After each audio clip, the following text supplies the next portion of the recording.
morning. This is where we camped last night. We just broke camp and Tim's warming up the car before we head out. But it was pretty quiet, only a couple trucks passed in the night.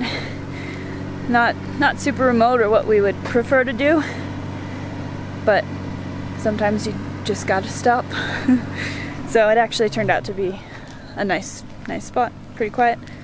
And this morning, not sure where we're going. I think we'll probably head through, I think it's Cajamarca, and that looks like a bigger town on the map.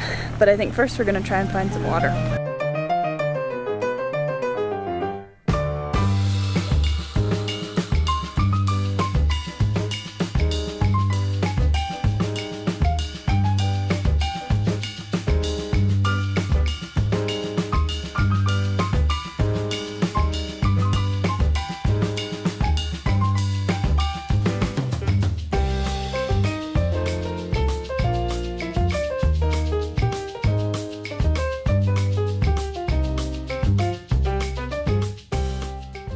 Made it down to the river. Now we're climbing again, but man, it feels so good to see like desert. Yeah, it's nice so and much dry. jungle. Well, sort of. Yeah, this terrain is my favorite. It's so pretty. Cactus.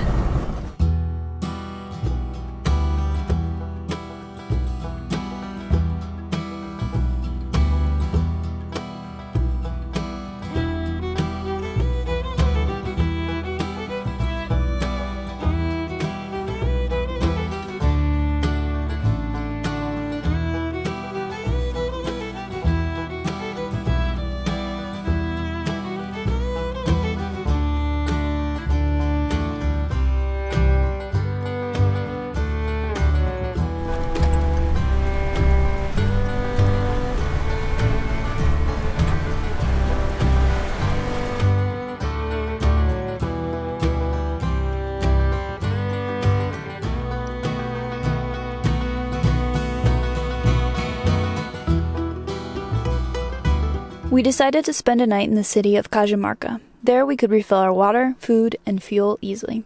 We spent the night in Ricardo's yard. He had listed his home on iOverlander as a place to store your truck or just spend a night. I have to say we don't tend to use iOverlander a lot when we are remote, but it really does prove useful when you're in a city. After our night here, we were restocked and anxious to check out all the teeny tiny roads the mountains of Peru had to offer. After leaving Cajamarca, we found ourselves on a relatively big road, so it wasn't too interesting, but we did find this little spot for the night. The views, as usual, were pretty epic. We spent the next few days camping and exploring our way through the absolutely stunning scenery of Peru.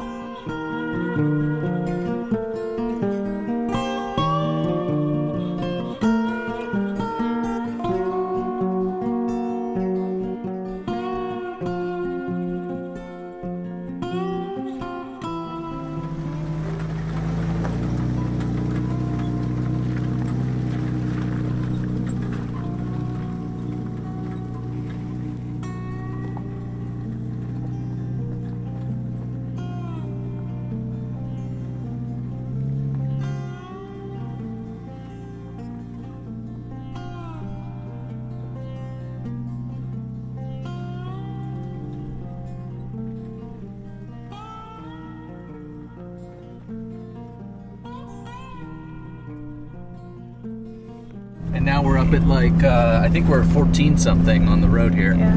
The truck has very little power and the road's gotten pretty rough, so it's gonna be a slow day, I think. We're trying to stay in the mountains and make our way south. I love the beach, but the mountains are so pretty and just so interesting. And no one seems to be on these roads, so that kind of draws us to it more, I think. Yeah. Because you feel like you're exploring and discovering a bit more than down at the beach where it looks like a crowded sort of beach. Yeah, I think once we get further south, the beach will be better.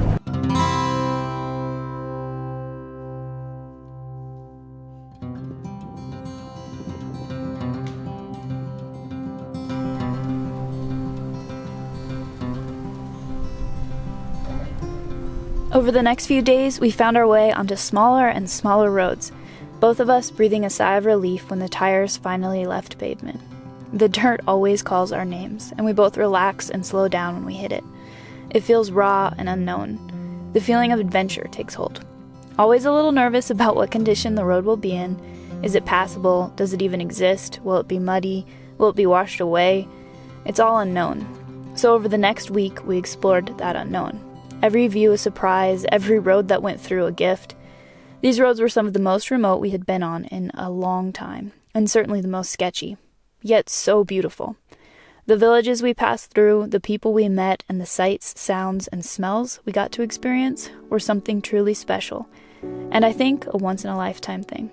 So, here's a little glimpse of the magic we felt.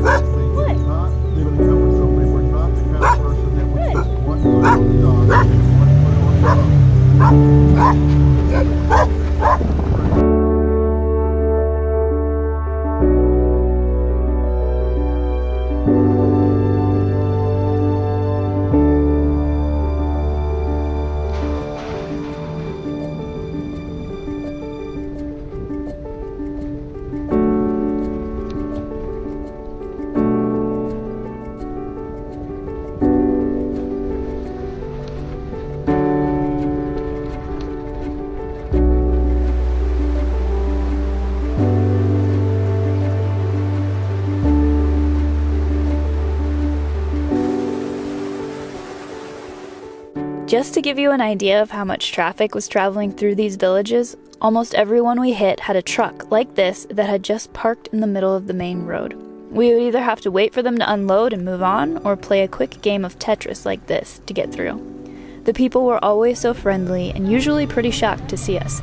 You could hear the exclamations of "Gringos" as we passed. We just laughed and waved. Here's a little look at what driving through a mountain village in Peru is like. And keep in mind, this was one of the big ones.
As the days went on, we found ourselves climbing and descending constantly, so the landscapes were ever-changing.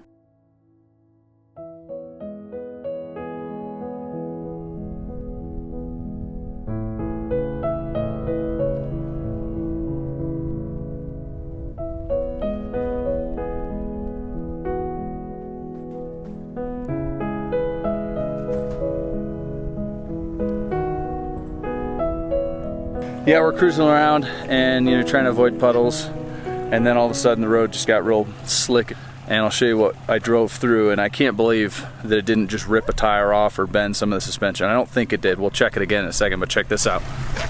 So here's driving along.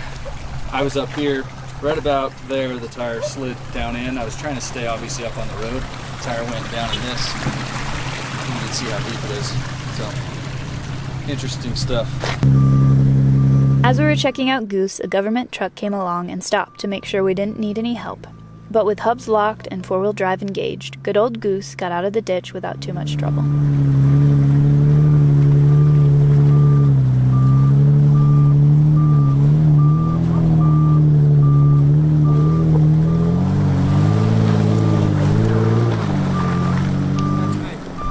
Perfecto. What?